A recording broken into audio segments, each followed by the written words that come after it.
Doha, Qatar. As soon as the clinic opens, the patients and their guardians begin streaming in. In the waiting room, the mood is a mix of anxiety and ennui. Some visitors pace the marble floors. Others sit on couches, absent-mindedly leafing through magazines. The most frustrated press forward to harass the overworked receptionists, demanding to be seen at once. The dozen or so Falcons. Donna T. worry. They are supposed to be here. This morning is like most others at the clinic, the Suk Waqif Falcon Hospital, which, as its name does little to hide, is an entire facility dedicated to treating one member of the raptor family.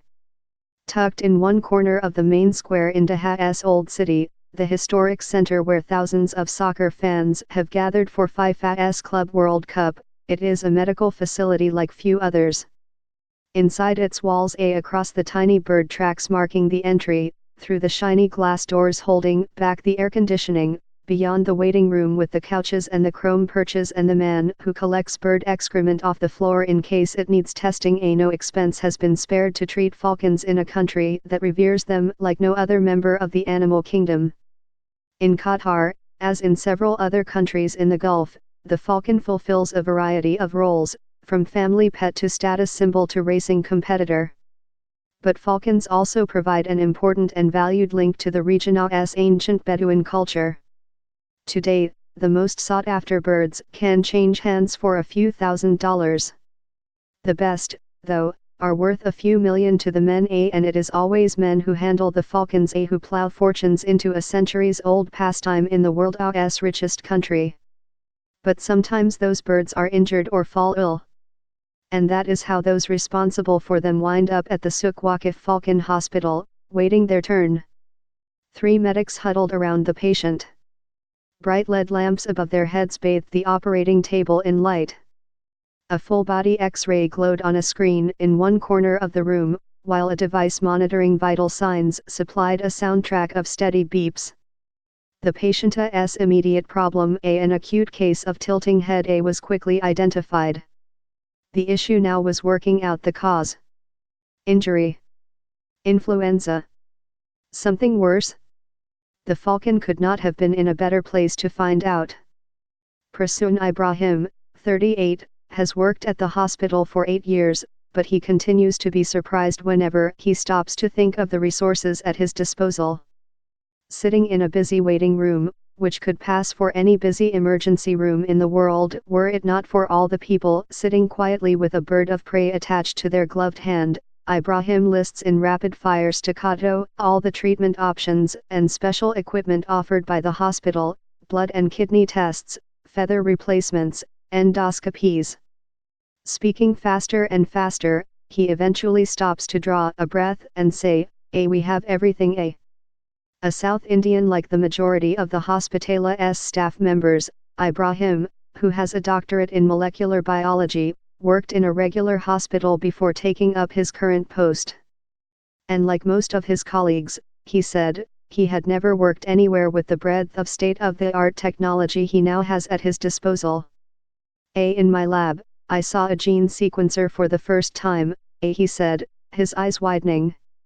Set over multiple floors, the facility, subsidized by Qatar's ruler, treats about 150 falcons a day. Most of the birds come for checkups after being bought in the many shops selling falcons nearby, or to have what staff members nonchalantly describe as a mani-pedi, the falcon equivalent of a manicure in which its beak and talons are sharpened while under general anesthesia. Others arrive to have radio transmitters and GPS devices fitted so their owners can keep track of the expensive birds when they take them out to hunt. The devices are typically attached to tail feathers, though some require invasive implantation surgery. The most serious work, orthopedic surgery to mend broken bones that in the wild would mean certain death, takes place in an inpatient unit housed on another floor. In the general treatment area, which is off limits to anyone but staff members and their patients, technicians are split into specialized sections with the central space reserved for a group of workers manning a bank of computers. They analyze blood and fecal samples, as well as throat swabs under high-powered microscopes that display images on giant screens. Anything untoward is marked for the attention of a handful of senior medics who patrol the area in green scrubs. At the far end, another group is busy trying to replace a missing tail feather on an expensive-looking peregrine. For each species the pattern is different, and for each feather the pattern is different, said the technician Abdul Nasser Parolal. He reached to open a set of drawers, revealing a surprisingly broad selection of feathers of varying lengths, colors, and patterns. We have to find the right pattern, he said. While Parolala's section is silent, his patient is under sedation. Loud squawks emanate from another of the glass-walled rooms. In one, a technician is injecting fluids under the wings of a falcon suffering from dehydration, a common problem for a species not always suited to the Gulf's extreme heat, which limits the falconry season to about 4 months in winter. Many of the staff members acknowledge that they have learned their craft on the job. None had trained to work with falcons before taking up posts at this hospital or at similar facilities in Saudi Arabia or the United Arab Emirates. Some, like Prasoon, have a background in health care. For others, the work they do bears little relation to what they did in their homelands before being lured to the Gulf by the promise of higher pay.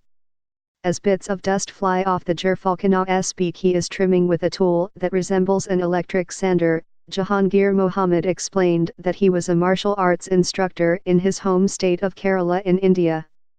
A third Dan black belt in karate, he has now spent more than 10 years in Qatar. Before, I didn't understand anything, he said, pointing at Parolal, who was busy focusing on the peregrina's feather. I came here and practiced by watching One of the oldest and most respected men at the hospital is Wilson Joseph, 54, who is now in his 20th year working with falcons. He started as a cashier at a smaller medical facility in Saudi Arabia. Joseph was a criminal lawyer in India, he said. He had never seen a falcon, let alone treated one, before he came to the Gulf. But I wanted to take care of my family, get better earnings, he said. As with many institutions in Qatar, there is a strict hierarchy when it comes to the Falcon Hospital's waiting room. While there is a numbered ticketing system, there are ways to cut the line. Qatari royals bearing falcons are treated as a priority, then Qatari nationals, and finally foreigners, usually South Asian domestic staff members sent on behalf of their employers. The vagaries of the system mean that waits can be long. The delays offer a chance to exchange gossip, make jokes and generally let off steam. Leaning against the window of the in-house pharmacy, Shagul Hamid, 27, who has spent 5 years working inside the home of a member of the Al Thani Qatari royal family, explained how after some initial difficulties, he has bonded with the falcon in his charge. It doesn't bite me anymore, he said, taking the tiny hood off his bird's head and giving its beak a quick squeeze. One of his acquaintances joined the conversation to express amazement at the amount of money and time owners were willing to spend on their falcons. But what Hamid said he found most surprising was the affection some owners gave their falcons, the care by millionaires, and perhaps even billionaires, who rose at dawn to accompany their sick falcons to the hospital. The way they look after their kids, they look after their falcons, Hamid said, before correcting himself. Actually, if their child was ill, they would send the driver, the maid, or the wife to the doctor. But if the falcon is sick, the man of the house will go himself.